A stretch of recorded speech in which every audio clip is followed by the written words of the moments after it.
සුබ දවසක් ආදරණීය යාළුවනේ. ඉතින් ඔන්න ඔයාලව අදත් මගේ channel එකට ගොඩාක් ආදරෙන් පිළිගන්නවා. මගේ පරණ යාළුවෝ ඒ වගේම මට මගේ channel එකට අලුතින් එකතු වෙච්ච යාළුවෝ ඔයාලා හැමදෙනාම ගොඩාක් ආදරෙන් බබි අක්කගේ channel එකට පිළිගන්නවා. ඉතින් සම්පූර්ණ වීඩියෝ එක ඉවරනකම් බලාගෙන ඉන්න. එතකොට ඔයාලටත් නිකම්ම මේ මං හැදුවා වගේ ලස්සන සොසේජස් බන් ටිකක් හදාගන්න පුළුවන්. පාන් හදන්න, පිටි වලින් වැඩ කරන්න කැමති ඔයාලට.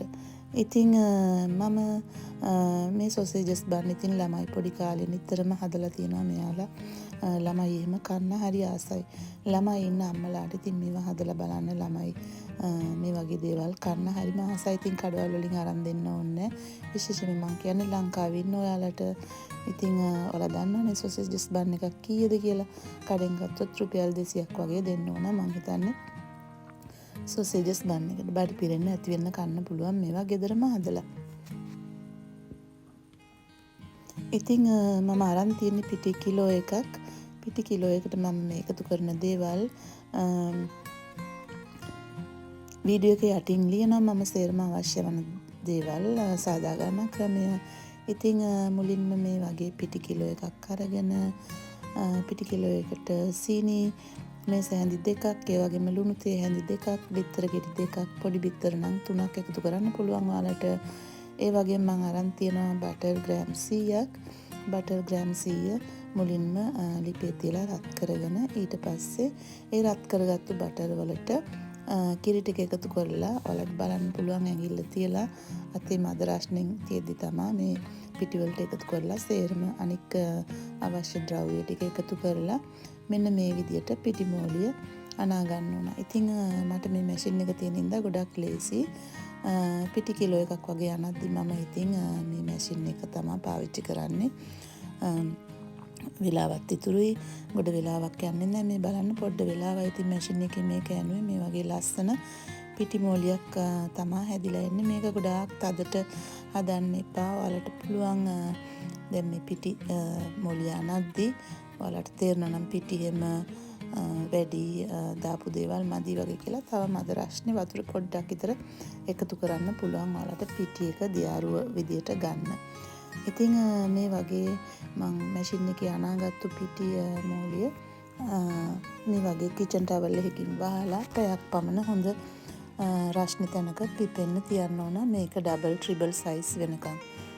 ඉතින් මම මේ සොසේජස් බන් හදන්න අරන් තියෙන්නේ චිකන් සොසේජස්. ඔයාලට පුළුවන් ඔයාලා කැමති වර්ගයක් ගන්න. ඉතින් මම දන්නවා සොසේජස් වර්ග හැම ලංකාවේ තියෙනවා ගොඩාක් රසම රස හොඳට මේ කටදැවිල්ල දාපු සොසේජස්. ඉතින් ලංකාවේ සොසේජස් වලින් හැදුවොත් ගොඩාක් රස වෙයි මං හිතන්නේ. ඉතින් මේවා තමයි අපිට තියෙන්නේ. අපි මේ වලින් තමයි ඉතින් හදන්නේ. මෙන්න මේ විදියට ඉතින් පිටි ටික හොඳට මැෂින් එකේ අනාගෙන මැෂින් එකක් ඕන නැහැ පිටි අනන්න. ඔයාලට පුළුවන් මේ මං හදාගත්තු ප්‍රමාණි භාගයක් ගන්න. ඒ වගේම පොඩ්ඩක් හදනවා නම් මේක 4 ගුණයකින් පොඩි කරලා හදන්නත් පුළුවන්. ඔයාලට කැමති විදිහට හදාගන්න පුළුවන්. මම නම් ඉතින් සොසේජස් බන් පාන් හදද්දි කිලෝ එකම තමයි හදන්නේ. ඉතින් එකපාර හදලා අපිට ෆ්‍රීස් කරලා තියාගන්න පුළුවන් ඕන වෙලාවක අරන් කන්න. ඉතින් මම මේ සොසේජස් බන් ටික හදන්නේ නම් අපේ ළමයිට අරන් යන ළමයි හරි ආසයි මේ වගේ දේවල් හදලා දීපුවම තාමත් එයාලා පොඩි කාලේ විතරක් නෙමෙයි දැනුත් ආසයි මේවා කන්න. ඉතින් මේ වගේ පිටි මෝලිය මම දෙකකට වෙන් කරගත්තා. ඉතින් එක තියෙනට වඩා දෙකකට වෙන් කරගත්තම ලේසි. මේක මට අවශ්‍ය ප්‍රමාණය කොටස් කරගන්න. ඉතින් මේ බලන්නකෝ දැන් ඉතින් මේ පිටි මෝලිය හොඳට පිපිලානේ තියෙන්නේ. දැන් ඉතින් මේකට වැඩි වැඩ දාන්න අවශ්‍ය නැහැ. මේක මේ විදිහට කපා ගත්තා. ආයෙත් දෙපාරකට ඊට පස්සේ ආයෙ මෙන්න දෙපාරකට කපාගෙන මේක ඉතින් 4යි 8යි ඔන්න ඔය විදිහට කපාගෙන මම ඉතින් එක සයිස් එකේ මගේ අතට දැනෙන සයිස් එකේ මේ වගේ පිටි ගුලි 32ක් කපාගෙන තියෙනවා. පිටි කිලෝ එකකින් මට හදන්න පුළුවන් මං හදන සයිස් එකේව 32ක්. ඔයාලටත් මේ සයිස් එක හදපුවම ලස්සනටම ගන්න පුළුවන්. ඉතින් මම ඔයාලට රෙකමන්ඩ් කරන්නේ මේ සයිස් එකටම කපා ගන්න පිටි කිලෝ එකකින් හදනවා නම්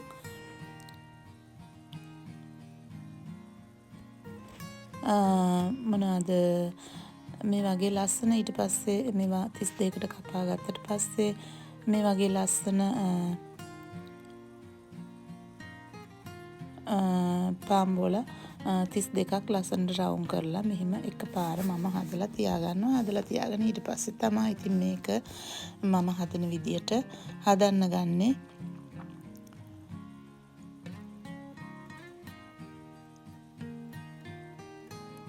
මේ වගේ ලස්සන දිග විදියට තමයි මම හදාගන්නේ. මේ වගේ දිග විදියට හදලා මෙහෙම තියලා මේක මං හදන්නේ සොසේජස් බන් එක. ඉතින් විදි 2-3කට හදන්න පුළුවන්.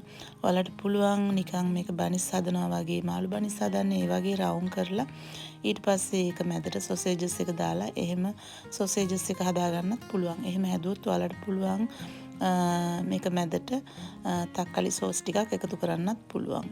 මම මේ හදන විදිහට හදද්දී තක්කලි සෝස් එහෙම ඇතුල් කරන්නේ සොසේජස් බන් එක කද්දි තමයි තක්කලි සෝස් එක ටිකක් වෙනම දාගෙන කන්නේ. ඉතින් මෙන්න මේ වගේ ලස්සන හැඩයට තමයි මම මගේ සොසේජස් බන් ටික හදාගන්නේ. මේ බලන්නකෝ දැන් ඉතින් පිටි එක හොඳටම ලස්සනටම පිපිලා තියෙනවා. ඉතින් මේක හදලා පැය කාලක් වගේ තමයි එළියේ තියෙන්නේ. මේ වගේ ගොඩාක් හදා ගන්නවා. මම හිතනවා ඔයාලට මම හිමීටත් ස්ලෝ මෝෂන් වීඩියෝ එක දාලා පෙන්නන්නේ ඔයාලට ලේසි වෙයි කියලා. ඉතින් බලන් ඉන්නකෝ මේ වගේ ලස්සනට සේරම පාම්බෝලා ටික ලස්සන විදියට හදා ගන්නවා. ඉතින් මම හිතනවා මගේ channel එකේ ඉන්න යාළුවෝ ගොඩක් ආසයි මේ වගේ වැඩ කරන්න. මට මගේ අලුතින් එකතු වෙලා ඉන්න යාළුවන්ටත් අලුතින් එකතු වෙලා ඉන්න යාළුවෝ මගේ live එක දැක්කට මම මොනවද කරන්න කියලා මගේ channel එකේ එයාලා දන්නේ නැහැ. ඉතින් ඔයාලට පුළුවන්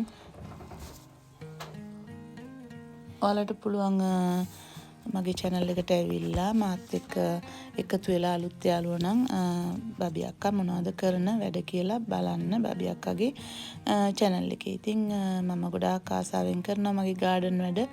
ඒ වගේම මම මේ පාන් හදන එක දේවල් හදන ඒවලටත් ගොඩාක් ආසයි. ඉතින් වීඩියෝස් ගොඩක් දාලා තියෙනවා මගේ channel එකේ. ඔයාලට ගිහිල්ලා බලන්න පුළුවන්. මෙන්න මේ වගේ ලස්සනට ඉතින් සොසේජස් බන් ගොඩාක් හදාගත්තා. හදාගෙන මේ විදියට මම ඉතින් 32ක් තමයි අරන් තියන්නේ මේක හදාගන්න.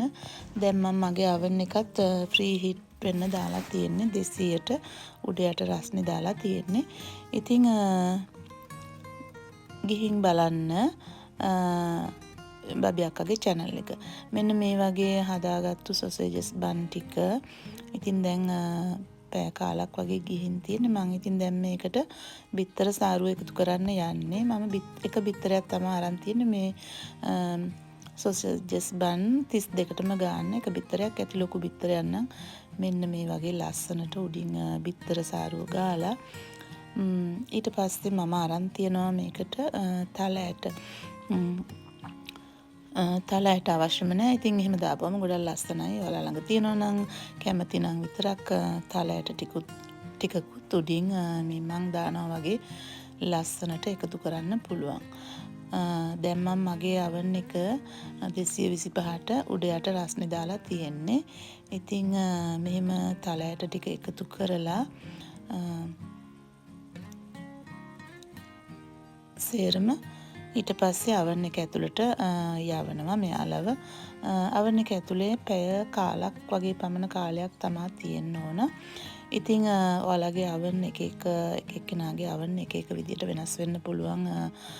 රස්නේ වැඩි වෙන්න පුළුවන්, මදි වෙන්න පුළුවන්. ඔයාලට පුළුවන් 200ත් 225ත් අතර දාලා මේක බේක් කරගන්න.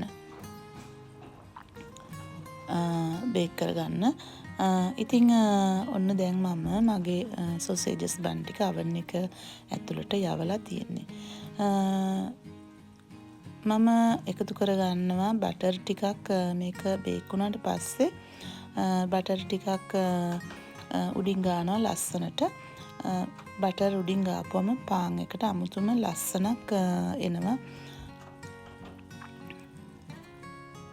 oven එකේ තිබිලා sausages bun එක ගත්තට පස්සේ මෙන්න මේ වගේ බටර් ටිකක් උඩින් ලස්සනට ගානවා. ඊට පස්සේ පැය කාලක් පැය භාගයක් වගේ යද්දි පාන් එක අමුතුම පාන් එකට අමුතුම ලස්සනක් හැඩයක් එනවා. ඉතින් බලන්නකෝ ඔයාලත් මේ මං කරන විදිහටම හදලා ඉතින් සම්පූර්ණ වීඩියෝ එක ඉවරනකම් බලන්න. ආයෙත් ඉක්මනටම වීඩියෝ එකක් අරන් එන්නම්. හැම සතියෙම මම වීඩියෝ එකක් ගේන්න try කරනවා. ඉතින් මගේ live වලටත් එන්න ඔයාලා මගේ වීඩියෝස් බලන්න like එකක් comment එකක් share කරන්නත් අමතක කරන්න එපා. ඔයාලා හැම දිනාටම එහෙනම් සුබ දවසක්. ආයෙත් ඉක්මනටම වීඩියෝ එකක් අරගෙන ඔයාලව හම්බෙන්න එන්නම්. හැම දිනාටම ආදරේ.